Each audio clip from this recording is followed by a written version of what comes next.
Hoje você começa a estudar concordância verbal, matéria que ocupará as 6 próximas aulas de gramática.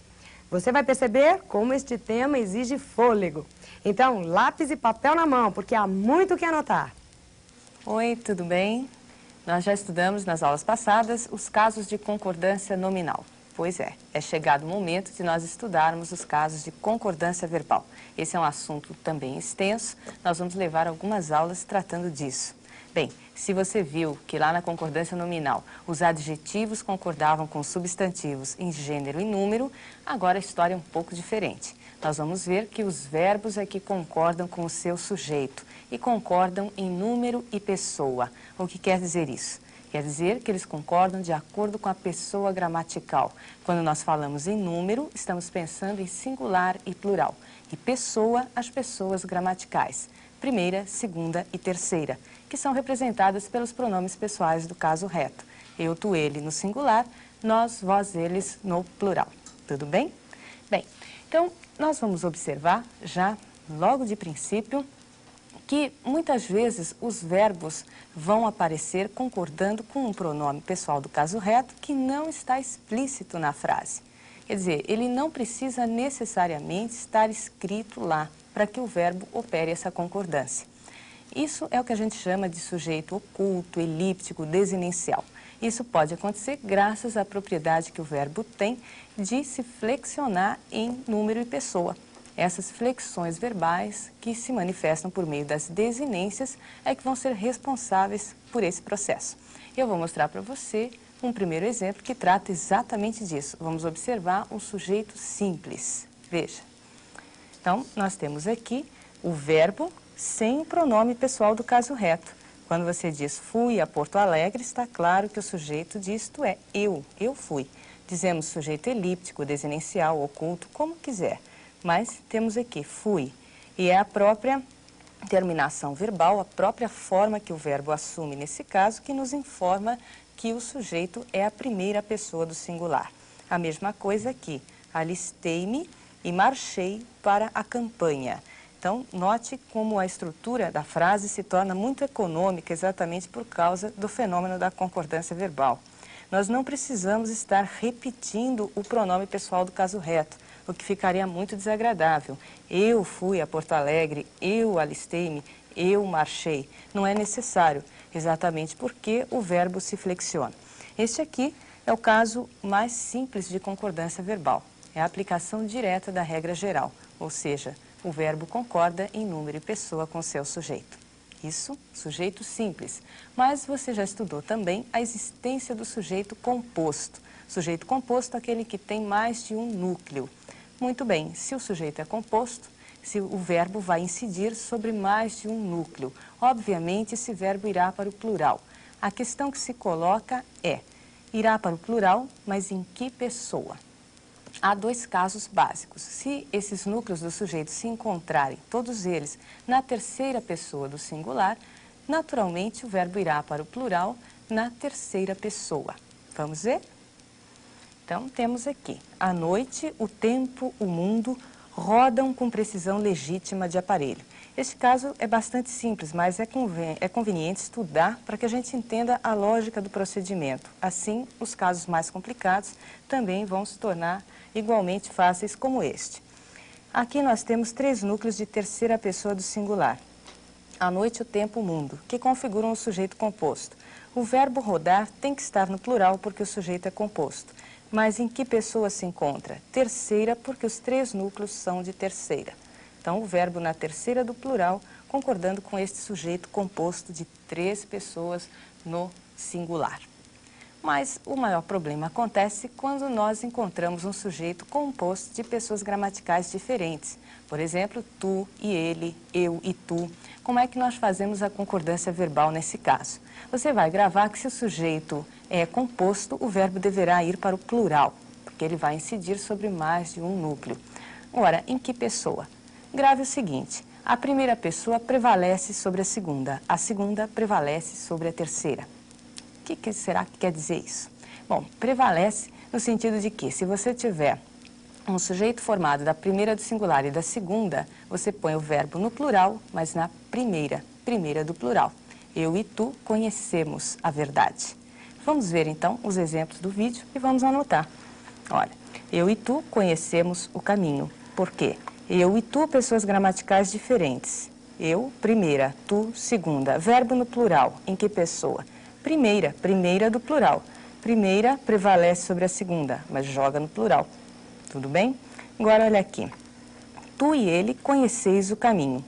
Tu, segunda, prevalece sobre a terceira. Então, a segunda é que vai ser a pessoa empregada no verbo, só que segunda do plural, que equivale ao vós. Então, tu e ele equivale a vós. Eu e tu equivale a nós. Então, está aqui. Vós conheceis, ou tu e ele conheceis o caminho. No português do Brasil, é muito incomum este tipo de construção que conta com a segunda, o pronome de segunda do singular. Nós praticamente não empregamos o tu, né, quando nos referimos ao interlocutor. Empregamos muito mais o pronome de tratamento, no caso, o você, que é um pronome de terceira pessoa. Entretanto, convém você conhecer esse tipo de regra, conhecer a regra, porque isso também pode se tornar uma questão no seu exame vestibular. Mas, no dia a dia, é difícil você encontrar. Bem, além disso, você viu aqui, você viu a regra, você entendeu direitinho que a primeira pessoa prevalece sobre a segunda sobre a terceira, já sabe fazer essa concordância. Essa é a regra. Entretanto, há casos em que essa regra é desobedecida, vamos dizer assim, mas desobedecida por grandes autores. Então, são casos raros, mas ilustram o fato de que ela não é tão rígida assim. Vou mostrar um exemplo do Machado de Assis. Então, aqui está o Machado de Assis mostrando para nós tu e o couto. Veja, a propósito de graça, continuo a achar que tu e o couto, uma segunda e uma terceira, não tiveram razão em não homenagear o homem. Então, o que nós estamos observando aqui é que, neste caso, o Machado de Assis não obedeceu àquele preceito, quer dizer, aquela regra não é tão rígida assim. A gente pode também usar a terceira pessoa do plural, mesmo quando o sujeito for composto de uma segunda e de uma terceira do singular. Né? Quer dizer, é menos aconselhável que a gente faça isso, mas se a gente tem um grande escritor fazendo, é sinal de que isso é uma possibilidade, não é um erro, não é um desvio, mas é uma possibilidade. Né? Pela regra geral, nós deveríamos empregar o verbo aqui na segunda do plural e não na terceira. Mas nós estamos vendo que a terceira também é possível nesse caso. Bem, e se eu tiver um sujeito formado de uma expressão coletiva, de um nome coletivo? Aí não há problema praticamente, porque você sabe que os nomes coletivos estão, via de regra, no singular. Ora, o verbo vai permanecer no singular. Veja. A multidão, multidão é um termo coletivo, você sabe. A multidão aclamava o novo presidente. Multidão está no singular. Tem o seu plural, as multidões, mas a multidão, conquanto indique um conjunto de muitas pessoas, é uma palavra que se encontra no singular. Nesse caso, o verbo permanece no singular. O que você observa, entretanto, é que, veja, conforme o período vai se desenrolando, a multidão aclamava o novo presidente, ponto. Eu continuo tendo como sujeito a multidão, mas eu iniciei uma nova oração. Gritavam entusiasmados e usei este verbo no plural. Veja, isto é uma possibilidade desde que o verbo se encontre em posição distante do seu sujeito coletivo. E nós vamos chamar a isto concordância ideológica ou silepse.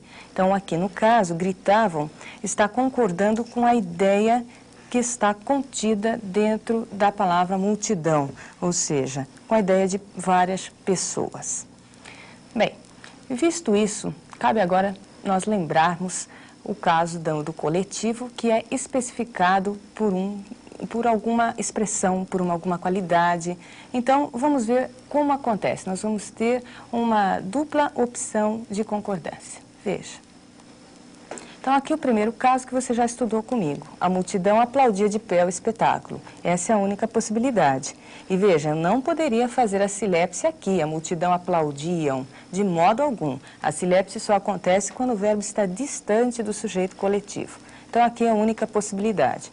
Mas o coletivo com o especificativo, a multidão de alunos, propõe para nós uma dupla abordagem da concordância.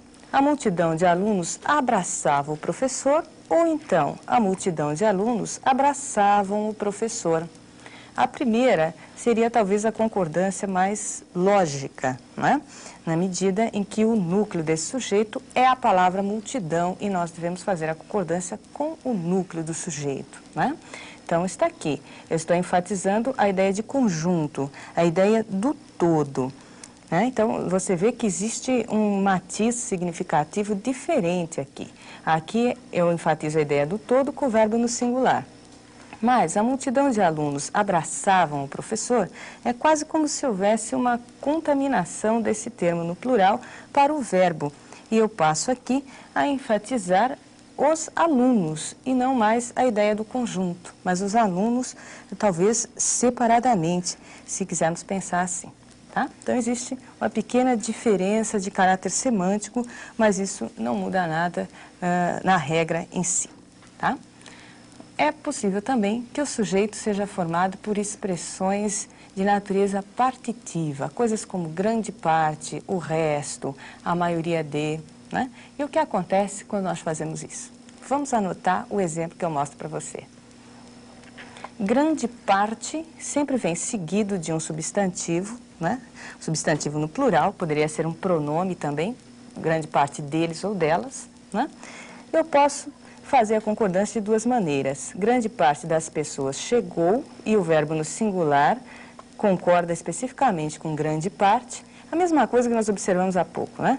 E grande parte das pessoas chegaram cedo. Mesma coisa que estava acontecendo com o coletivo especificado, né? Então, com expressões que indicam parte, as expressões partitivas, nós temos essa dupla concordância. Agora, se o sujeito for formado de uma expressão que indica valor aproximado, como cerca de, perto de, seguida de um número no plural, esse verbo da frase terá que ficar no plural. Por exemplo, cerca de 20 pessoas vieram e nunca cerca de 20 pessoas veio. Impossível, tá? Bem, a gente vai parar por aqui e na próxima aula vamos retomar a concordância verbal, mostrando mais alguns casos para você extremamente importantes. Até lá!